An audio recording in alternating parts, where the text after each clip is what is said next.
Je prends un cours d'art dramatique et aussi le cours des draveurs. Je pense définitivement que je vais continuer en théâtre, même si c'est pas professionnellement. Mais je suis pas certain. Je garde toutes mes options ouvertes.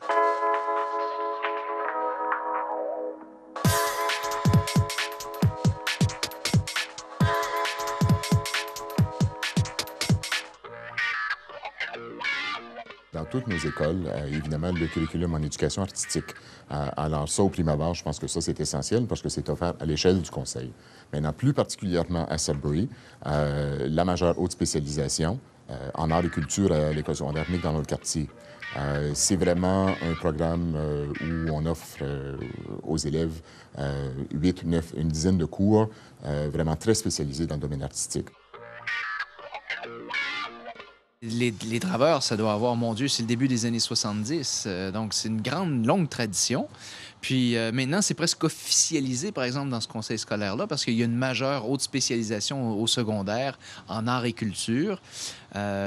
Et s'ajoute au théâtre la chanson et la musique. Il y a le groupe 17 maintenant, ça doit faire, mon Dieu, plus de 10 ans. Mais ça a créé toute une relève qui participe au concours comme Ontario Pop, la Brunante.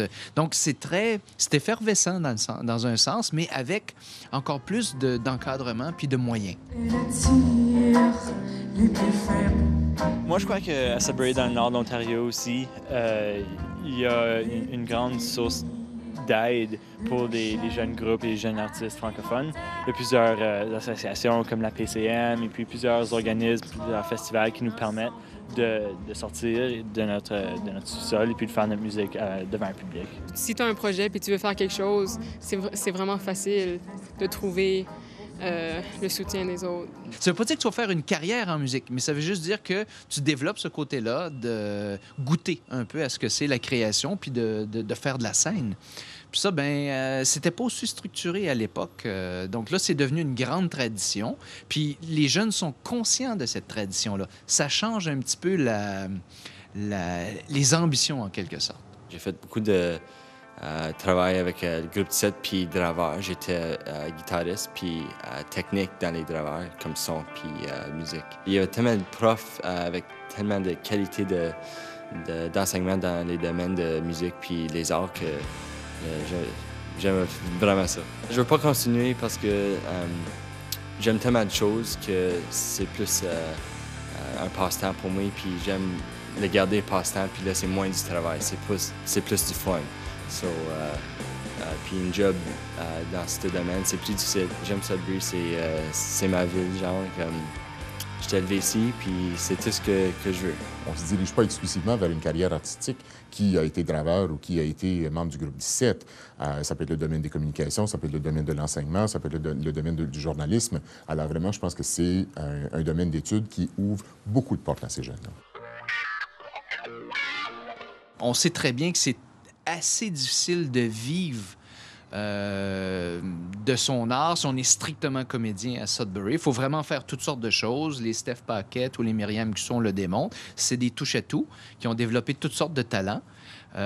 Et d'autres se sont exilés parce que, vivre de son art à Sudbury, c'est pas possible. Quand on a commencé la compagnie, on avait pensé à peut-être déménager à Toronto, peut-être Montréal, parce que l'industrie est bien plus grande là.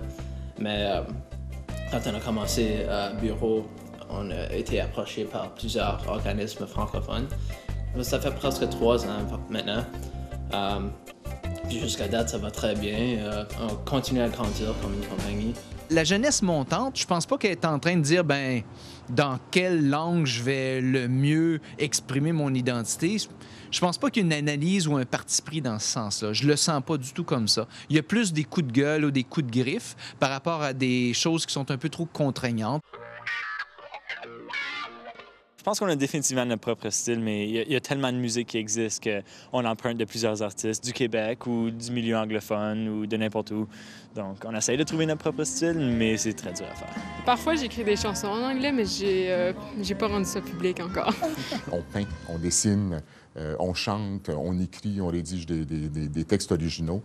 Lorsqu'on s'exprime, on se sent bien et on prend notre place, la place qui nous revient.